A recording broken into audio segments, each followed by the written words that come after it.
आज की तारीख में देश का सबसे बड़ा नेता कौन?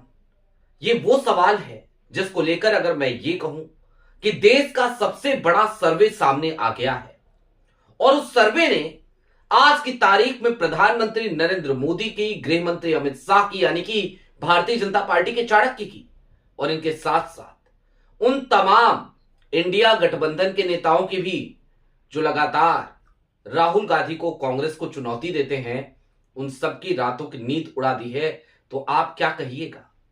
और इसके साथ ही साथ गोदी मीडिया में तो गजब का हाहाकार है, कोई कवर करने को तैयार नहीं है, जबकि देश का सबसे बड़ा सर्वे आज की तारीख में राहुल गांधी के नाम पर मुहर लगाता नजर आ रहा है। जी हां, देश के सबसे बड़े सर्वे में आज की तारीख में सबसे बड़े नेता बनकर उभरे हैं राहुल गांधी। नमस्कार, मैं स्वप्निल और आप मुद्दा देख रहे हैं। दोस्तों, आगे बढ़े उससे पहले वही छोटी सी अपील। मुद्दा इन दिनों एक गंभीर आर्थिक संकट से जूझ रहा है। एक तरफ हमारे मेन बैंक अकाउंट्स लंबे समय से फ्रीज चल रहे हैं, तो दूसरी तरफ हमारे 2.5 साल पुराने चैनल को हमसे लंबे समय तक छीन कर रखा गया था।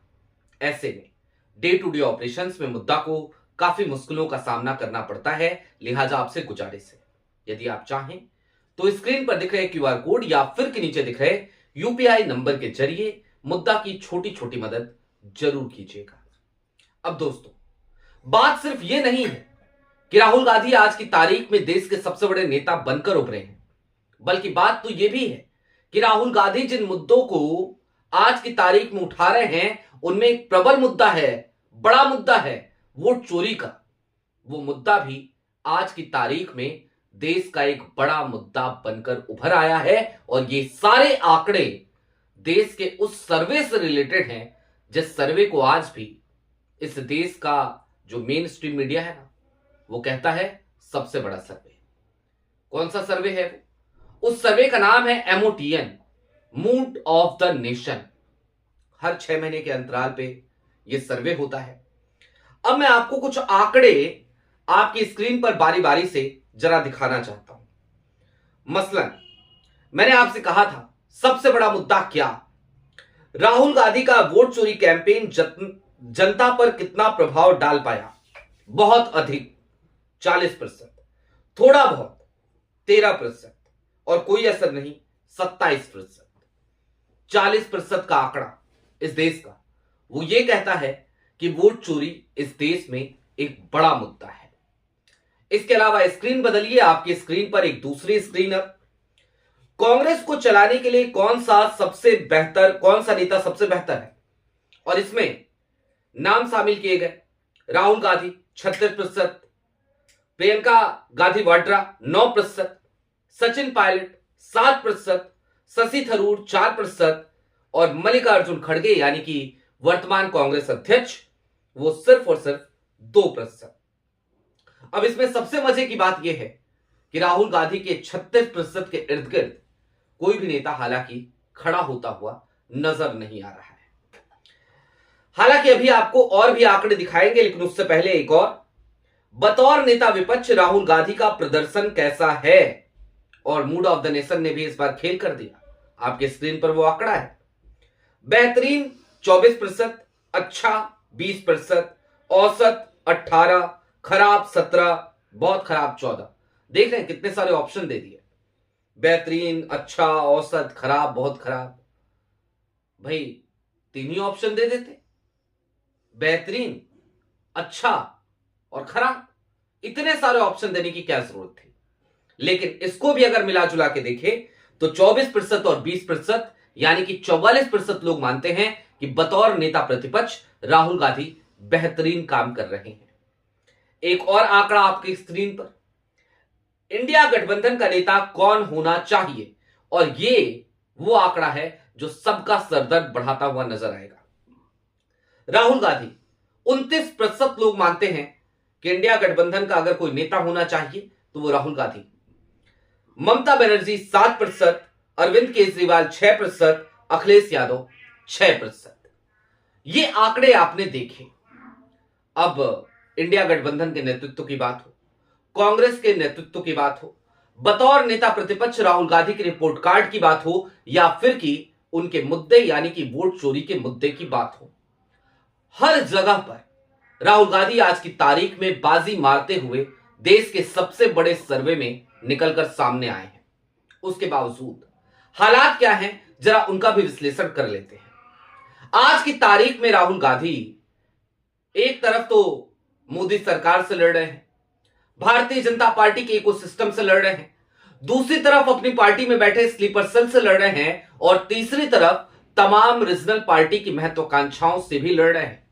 वो तमाम पार्टियां जो आज की तारीख में चाहती ही नहीं कि कांग्रेस अपने पैरों पर खड़ी हो सके, जो कांग्रेस को स्पेस नहीं देना चाहती, जगह नहीं देना चाहती। हालांकि किसी जमाने में वो कांग्रेस के ही वोट बैंक पर कब्जा कर करके आगे आई थी, सामने आई थी।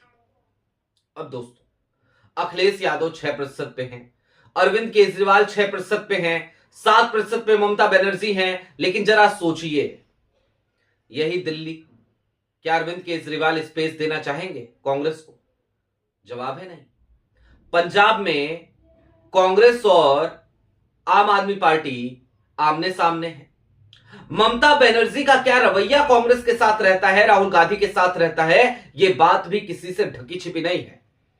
और रही बात अखिलेश यादव की, हालांकि बाकी जिन दो नेताओं का मैंने नाम लिया, या तो ममता बनर्जी हो या फिर अरविंद केजरीवाल, उनसे तो कहीं ज्यादा बेहतर है अखिलेश यादव। लेकिन अखिलेश यादव भी और उनकी पार्टी के तमाम लोग भी, उनके तमाम सिपह सलार भी, उनके तमाम प्रवक्ता भी, उनके तमाम बड़े बड़े लीडरान, बड़े बड़े नेता भी, वो भी राहुल गांधी को समुचित स्पेस नहीं देना चाहते।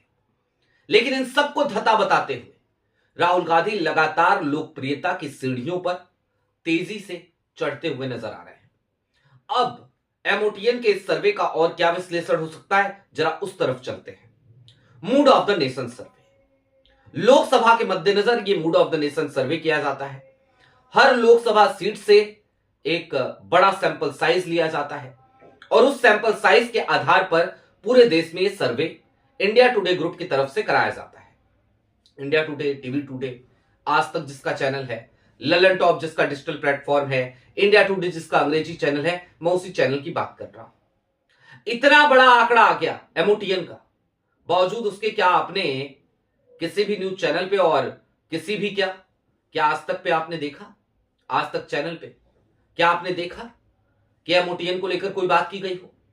क्या आपने यह देखा कि आज तक छोड़िए इंडिया टुडे पे बात कर ली गई हो?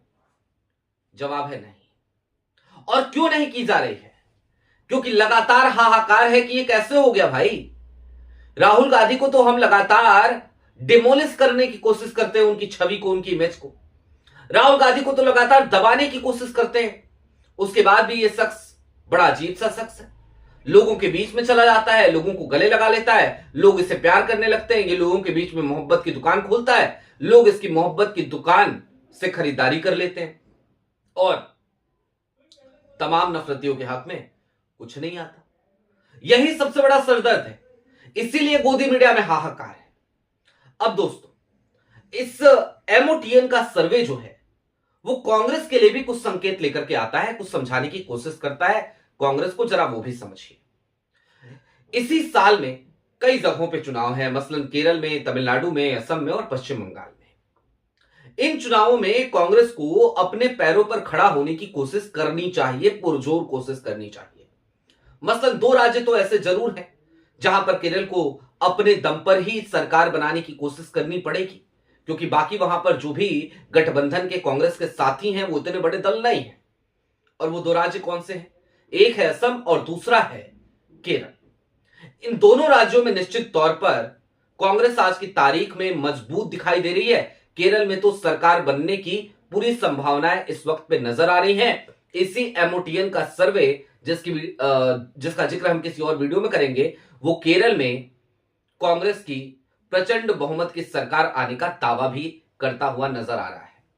लेकिन दूसरी तरफ असम में लगातार जब से गौरव गोगोई को भेजा है राहुल गांधी ने, और ऐसा लगता है राहुल गांधी ने पर्सनली ले लिया है असम और हिमंता बिस्वा शर्मा की सरकार को, और ये तय कर रखा है कि इस सरकार को तो एनी हाउ गिराना ही है, तब से लेकर अब तक ऐसा लग रहा है जैसे असम में भी कांग्रेस की सरकार आने की पूरी पूरी संभावना है। लेकिन दूसरी तरफ दो और राज्य, पश्चिम बंगाल और तमिलनाडु। पश्चिम बंगाल में ममता बनर्जी वो लगातार दरकिनार करती हुई नजर आ रही हैं कांग्रेस को। ऐसे में कांग्रेस को क्या करना चाहिए? निश्चित तौर पर अपने पैरों पर खड़ा होने की कोशिश। निश्चित तौर पर कांग्रेस को चाहिए कि वो खुल करके वहां पर जमीन पर उतरे, पश्चिम बंगाल की सरकार की खामियां वो लगातार गिनाए और ये भूल कर गिनाए कि इसका आने वाले 2029 के लोकसभा में कोई परिणाम होगा कि नहीं होगा, कहीं इसका दुष्परिणाम ना झेलना पड़े। ये सोचने की जरूरत इस वक्त पे कांग्रेस को नहीं है। 2029 बहुत दूर की कौड़ी है, अभी ये विधानसभा चुनाव है और यहां पर कांग्रेस को अपने पैरों पर मजबूती से खड़ा होने की पुरजोर कोशिश किसी भी हाल में करनी पड़ेगी इन तमाम विधानसभा चुनाव में। और ये सिर्फ मामला 2026 के इन 4 राज्यों के चुनाव तक सीमित नहीं है। आप देखिए, एक जिक्र और कर लेते हैं तमिलनाडु का। तमिलनाडु में अभी एक अगली वीडियो में लेकर के आऊंगा जिसमें बताऊंगा कि टीवी के यानी कि एक्टर विजय, उनके पिता ने क्या ऑफर दिया है, क्या बातें कही हैं कांग्रेस को लेकर। उसके बाद भी कांग्रेस वहां पर डीएमके के साथ गठबंधन की मजबूरियां निभा रही है। कांग्रेस की बड़ी गलती है, बड़ी खामी है, जबकि उसे चाहिए तो यह था कि वो आज की तारीख में अपनी खोई हुई गरिमा को पाने के लिए अपने पैरों पर खड़ा होने की कोशिश करती। क्योंकि डीएमके जब केंद्र में कांग्रेस की सरकार बनती है, यूपीए की सरकार बनती है, तो यहां पर वो साझेदार होती है। लेकिन तमिलनाडु में सरकार बनती है, समर्थन कांग्रेस से लेकर के बनती है, उसके बावजूद डीएमके कांग्रेस को गठबंधन की सरकार में शामिल नहीं करती, गठबंधन नहीं करती, कोई मंत्री नहीं होता कांग्रेस का। ये हालात पैदा कर रखे हैं। 2027 में इसी तरीके से उत्तर प्रदेश का चुनाव होगा। 6% के आंकड़े पर सिमटे हुए अखिलेश यादव। राहुल गांधी के पास एक बड़ा आंकड़ा है 29% का। लिहाजा राहुल गांधी आज की तारीख में देश के सबसे बड़े नेता उभर कर सामने आ रहे हैं। देश का सबसे बड़ा सर्वे आज की तारीख में राहुल गांधी को देश का सबसे बड़ा नेता बता रहा है। उसके बावजूद अगर कांग्रेस अपने पैरों पर खड़ा होने की कोशिश नहीं करेगी, बैसाखियों का साथ नहीं छोड़ेगी, तो वो उसके लिए निश्चित तौर पर खतरे की घंटी है। आपकी क्या राय है कमेंट बॉक्स में जरूर हमें बताइएगा। अभी के लिए दीजिए इजाजत। चलते चलते फिर वही अपील, चैनल पर नए हो तो सब्सक्राइब करते हुए जाइएगा, सक्षम हो तो छोटी छोटी मदद मुद्दा की जरूर कीजिएगा।